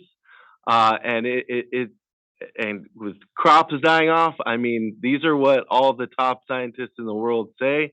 So I don't share the optimism that, because we got a good wet year, we're gonna get on the right track and we're gonna be fine. I think we really need to understand the threat here and to do everything we can and that we can to do something about it, planning for 10, 20, 50, and 100 years from now that this is going to affect. And if the gentleman from NOAA wants to agree or disagree with me, that'd be great to hear from him. But he might have already left. So, but just felt like that couldn't go by without saying it.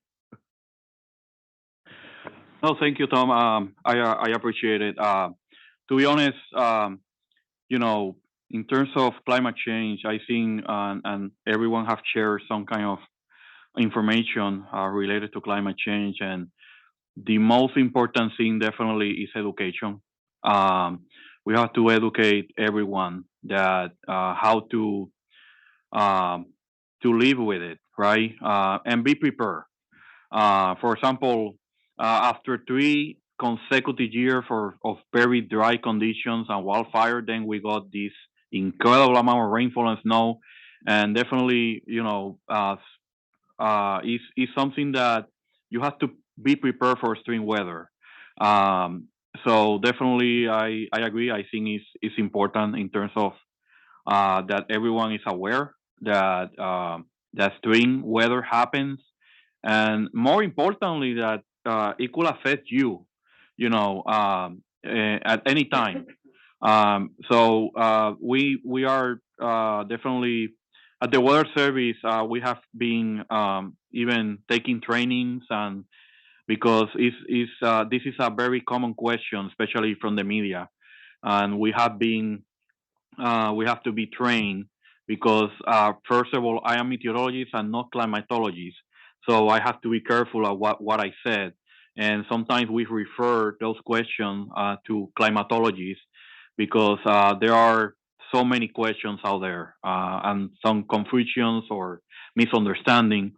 And the main subject for us is that we want to educate as much as possible, that people are prepared in their communities, especially, and in the vulnerable communities as well. The National Weather Service, for example, something that we have been doing the last, I would say, 3, 4, 5 months, is to reach out those vulnerable communities, not only the Spanish language Spanish speaking language, but as well the neurodiverse communities, the autism, those that have the weather affect them in a different, complete way. So we have put even information out there in social media in Spanish and English for those communities as well, and the Spanish-speaking population as well, to receive the latest information. So it's all about being together, like today, for example, together that we can definitely provide the latest information, and that's what I'm happy to be here because virtually, definitely it helps in terms of if you live out or live far away, but definitely being in person in this kind of meetings are great because then we can share like that you are doing, right, and I can hear it. If I don't come, probably I will not have this conversation face to face, and so I thank you for those questions. I will bring something to my office as well. So a really concern, and I will bring back that to the higher levels of the National Weather Service. Thank you. Thank you again for your time. Thank you. Yeah, and Okay. thank you to the Air District because I know we've talked about having this presentation, so I appreciate it being put together and having you here. Appreciate it. Thank you. And someone else is eager to present, so let's give him the floor. It's almost my bedtime. Talk. Yes, I know. I'm sorry. I'm so old now, and I have to go to Yes, bed early. I'm sorry. Apologies, but I'm happy to be eager here. to hear about the dry Yes. clean in the San Joaquin. All right. Well, good evening, Madam Chair, and members of the committee. My name is Brian Dodds, Program Manager here in our Grants and Incentives Department. I do have a presentation on the update of our Drive Clean in San Joaquin program that I'll go through. As part of our strategy to meet federal air quality standards, we have a number of voluntary incentive programs that help reduce emissions from mobile sources. Some of our low-income and priority communities within the valley are most impacted by older vehicles and higher vehicle air pollution, also higher fuel costs. Our Drive Clean in San Joaquin program provides Valley residents with options for reducing emissions from their passenger vehicles, with a particular focus on residents of low income and disadvantaged communities. The first program that I'll talk about here is our repair program. This provides residents with options for reducing emissions from their vehicles by receiving financial assistance for smog-related repairs. This program is implemented with our program partner, Valley Cleaner Now, and traditionally weekend events are held throughout the valley where residents have their vehicles screened for the likelihood to fail a smog test. The owners of high-emitting vehicles are provided vouchers up to $850 in vehicle emissions-related repairs, smog test, and diagnostic time, and these vouchers are redeemed at participating STAR-certified smog shops. Through the program, as the program has gone on over the years, we've kind of evolved it and tried to make it work as well as possible for Valley residents. And one of the changes to the program during the COVID-19 pandemic, when we couldn't have weekend events, was to develop a new program model where residents were able to contact Valley CAN directly and be connected with a smog shop so that they could continue to get the needed emissions repairs for their vehicles. We resumed weekend events about 2 years ago based on our ability through local health and safety regulations. For COVID, we've had a focus on small events throughout the valley during that time. Our outreach efforts continue to focus on disadvantaged communities throughout the valley. And over the last year, we've done over 2,600 vehicle repairs through the weekend events and another 14,000 repairs through the kind of direct participation process that we have. Our weekend events, though, continue to be a great avenue to connect with Valley residents and provide information about other services and programs that we might offer, including our lawnmower and burn cleaner programs. Over the years, the program has been recognized for its efficiency and equity in meeting the needs of Valley residents. A report by the UCLA Luskin Center for Innovation applauded the district's response to the COVID-19 pandemic, also noting the environmental and economic benefits of the program. Also, a report in the California's fourth climate change assessment report featured the write-up on the program and noted that the program, through the program, vehicle emissions in the San Joaquin Valley are decreasing, and that the program is a model of balancing efficiency and equity. So certainly we're very proud of the efforts of this program and reaching the needs of Valley residents. These are just a few pictures, if you haven't been to an event in the past, to kind of represent what goes on in terms of the number of vehicles that are coming through and being tested. They're a great, the events are always great and very positive, and I've always enjoyed the opportunity to get down there and check it out in person. So within this upcoming fiscal year's budget, the district board last week approved $12 million in funding for the repair program. That will include 16 weekend events that are outlined on the slide here, as well as continuing to offer the direct participation process. And we expect the funding available here to support about 19,000 vehicle repairs with this budget. Now, moving on to our vehicle replacement program. The district started this program in 2014 as kind of a first of its kind pilot program. It was integrated into our vehicle repair weekend events and ultimately served as a model for the state's vehicle replacement program, which is now called Clean Cars for All. Over the years, we've received about $57 million in state funding to operate this program. Historically, the incentives have ranged up to about $9,500 and are based on the income level, a disadvantaged community status, and the replacement vehicle type. So low income residents in disadvantaged communities that are getting electric vehicles or plug-in hybrids receive the highest incentive amounts. To date, we've replaced over 4,600 high polluting vehicles, with new vehicles primarily being electric or plug-in hybrid or hybrid. Recent changes that the board made to increase the model year to 2006 and older vehicles have resulted in very high demand by Valley residents for the program. Over the last year, we replaced 750 vehicles. Primarily, a lot of these over the last year have been plug-in hybrid and hybrid, with a smaller number of battery electric vehicles that have been replaced. At last week's board meeting, the board approved $30.4 million in additional funding for the program that was received from CARB. This funding will support over 2,000 additional vehicle replacement projects. We'll continue our partnership with Valley Can, who does a lot of the direct program management and outreach. Through this additional funding, it'll support existing applications as well as new applications, which we anticipate to begin accepting here later this summer.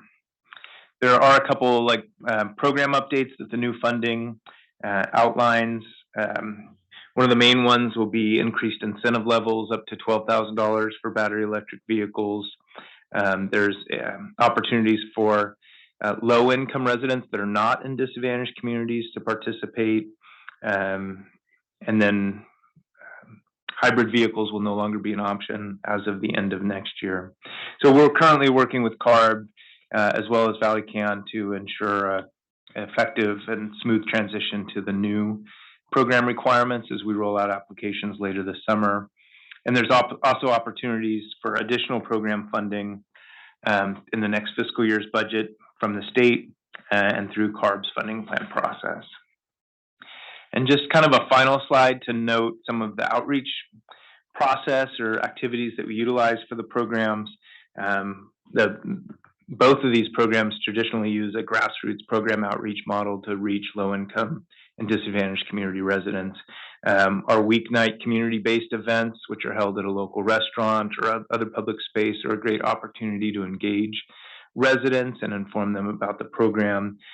We also utilize partnerships with other CBOs to communicate program information through their existing network, and localized social media outreach in order to connect with residents as well. And this approach has really resulted in a high level of participation throughout the district's disadvantaged communities. We've had over 98% of the Valley's disadvantaged communities participate in these programs, which is a great success. So with that, that'll conclude my presentation, and happy to answer any questions that you all might have.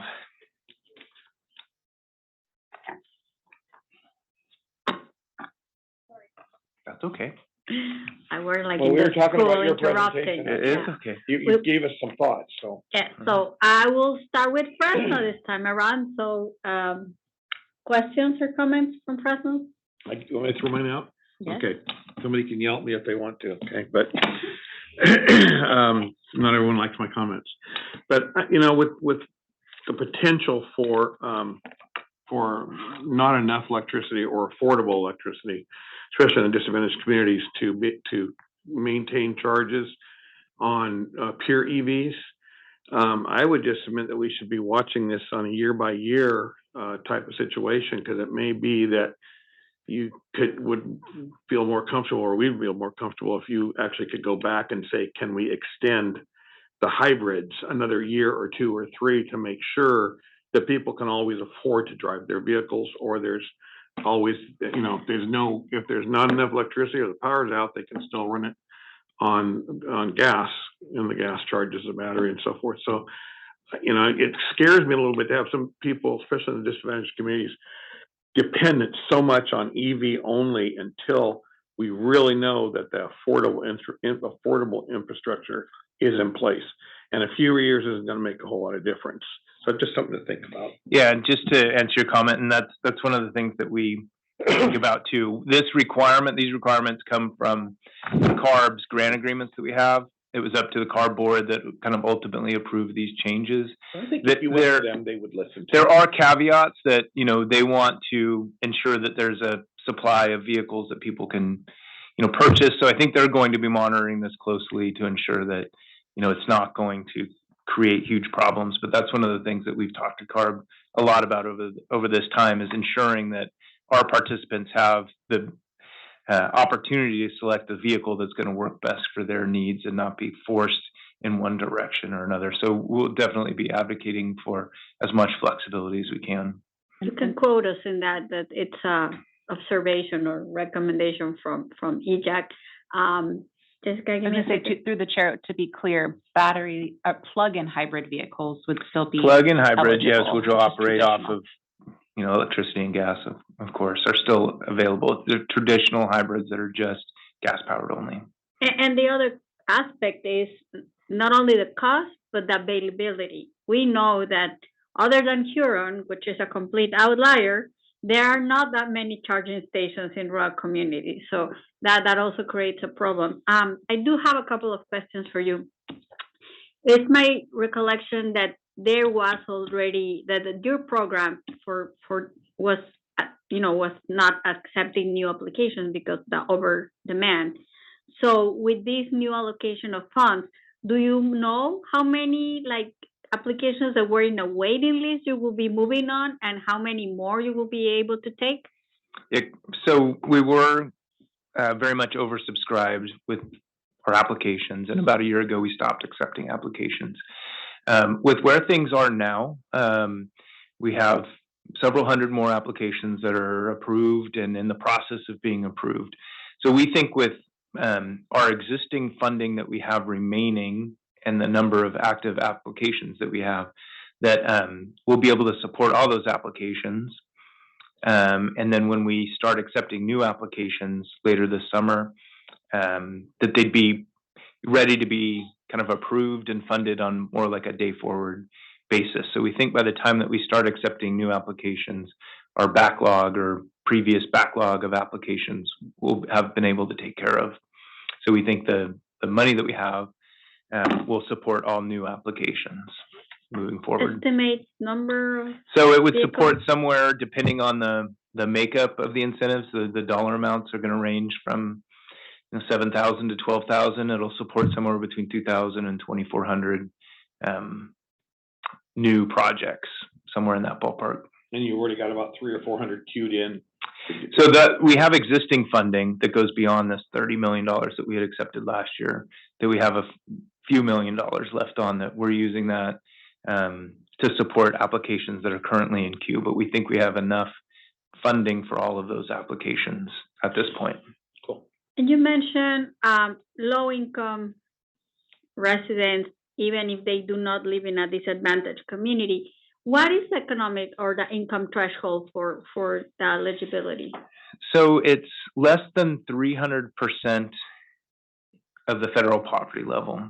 So for a family of four, I haven't looked at it for a little while. It's probably in the ballpark of, at 300%, I think that's somewhere around $55,000 to $60,000 maybe a year.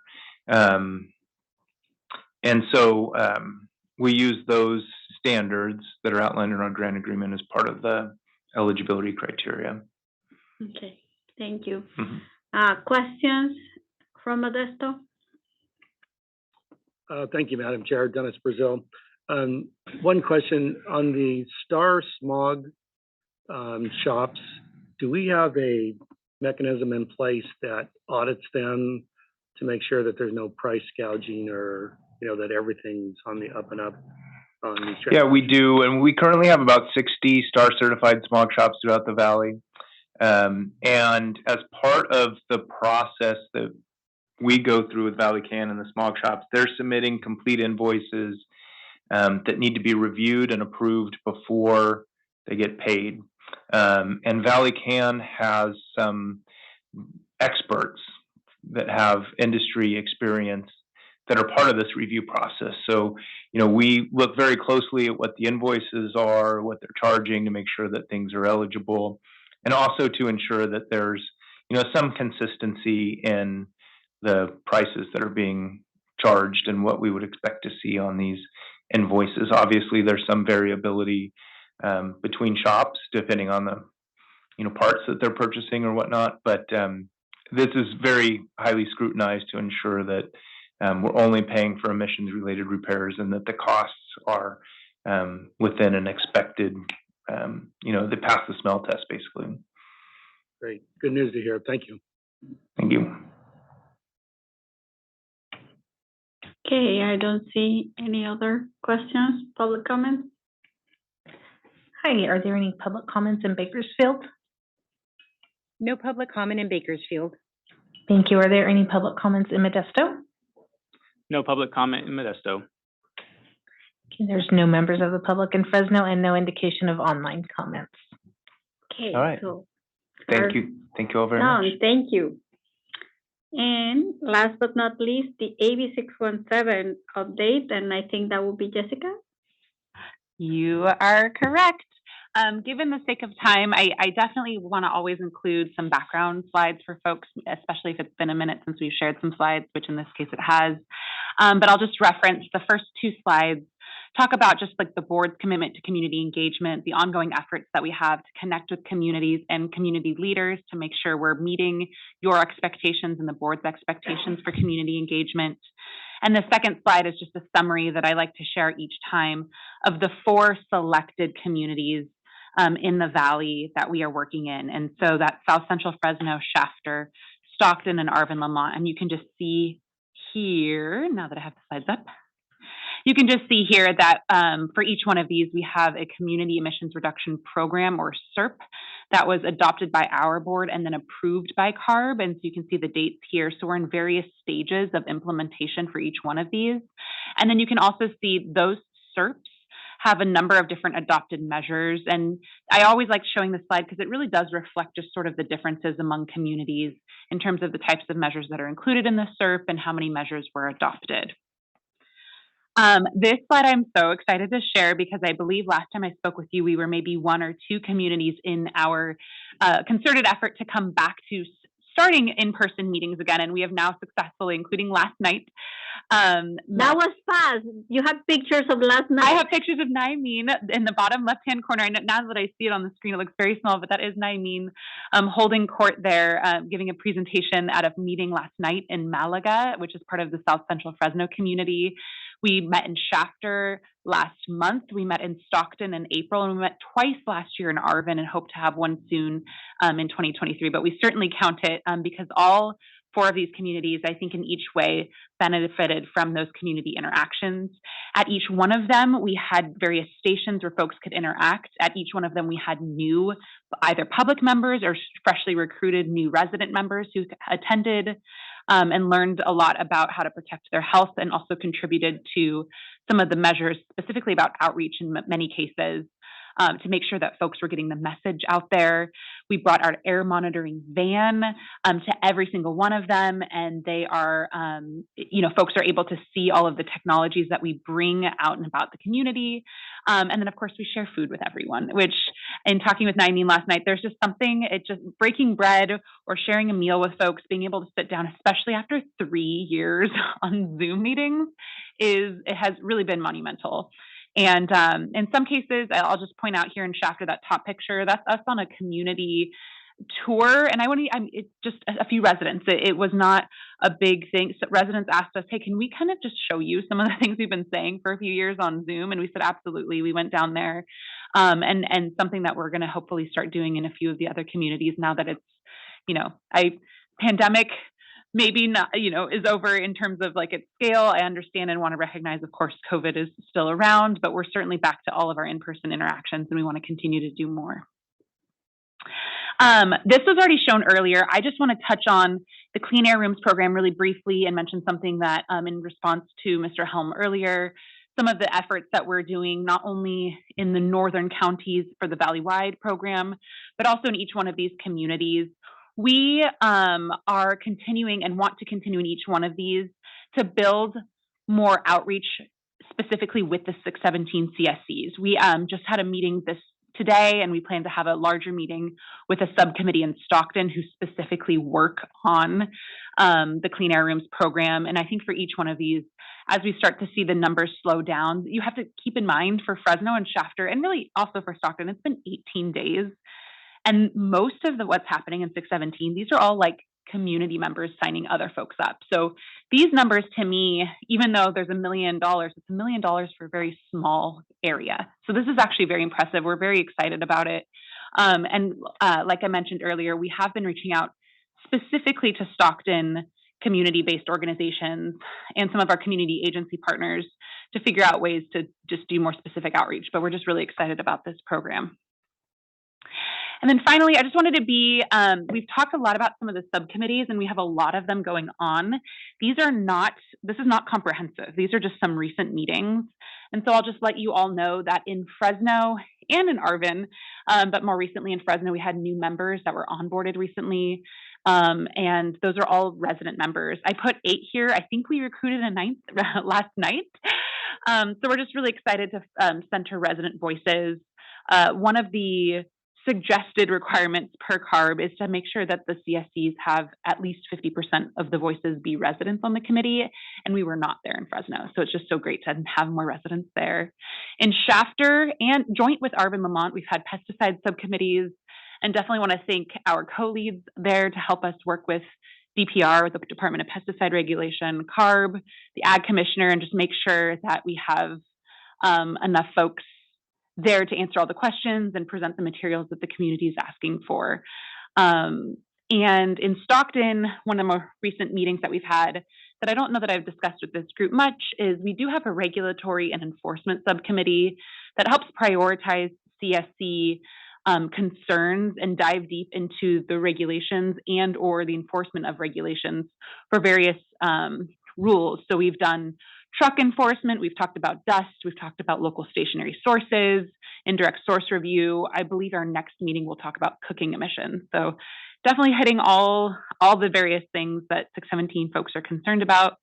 And then finally in Arvin Lamont, we did have an oil and gas subcommittee. It's something that Ms. Martinez alluded to earlier. It is a subcommittee primarily led by CalGEM, which is the state agency responsible for addressing oil well leaks and emissions from oil wells. And so in conjunction with CARB and the Air District, there were some recent efforts to do some inspections and report back to the community.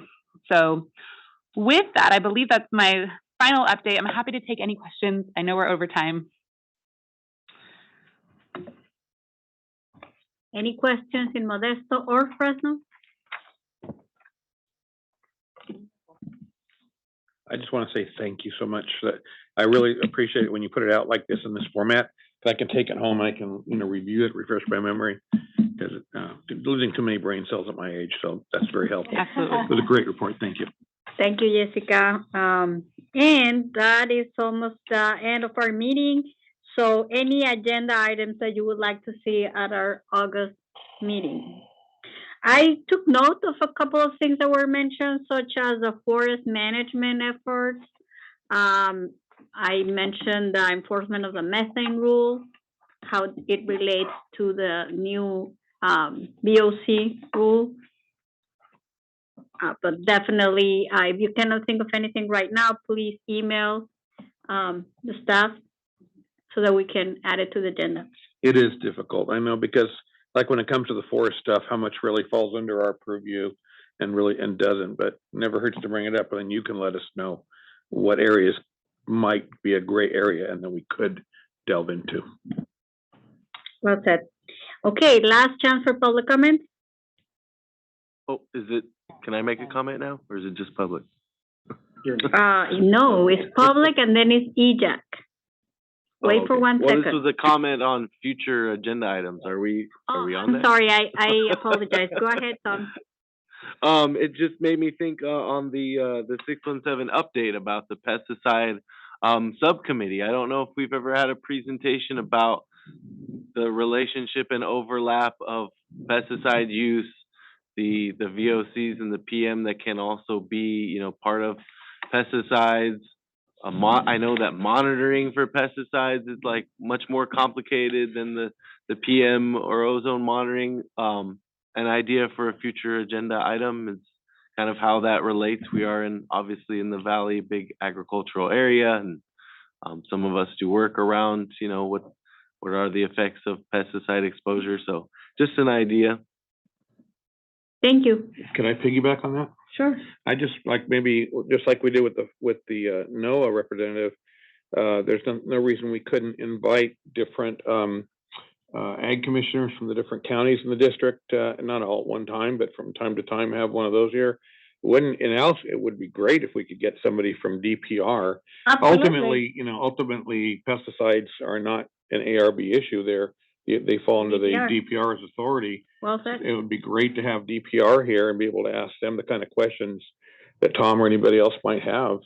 Absolutely. That was a big issue at last night's meeting, because they sent some representatives from DPR, and sadly not the right ones to answer the questions that we had, because they were more doing the monitoring work, and the community members had more questions about the notification pilot and other things that were out of their area of expertise. So I think that's a great idea. You actually just brought up a great point. Is someday, I don't know how you do it, but it would be great if any of us as members had DPR questions they could send to you. You could provide them to the staff.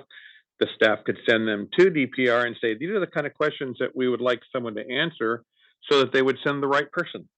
Which I would not have thought of that if you hadn't necessarily That's fantastic, because it just happened yesterday. So that was fresh in my memory. And definitely, there's so many things that, it would be hard for them to send one person that could answer everything. So that's a good point. If you have any specific question, please send it our way, so that way we have the right people in the room. So could this sort of stay on the front of the back burner until we get to that point where we could actually agendize that? Absolutely. And to Ms. Martinez's point, we have a lot of connections with DPR through all of this subcommittee work. So we're happy to forward that information along.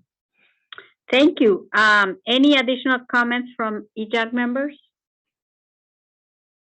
Madam Chair, Dennis Brazil, Modesto office. Just a question. This might be for staff.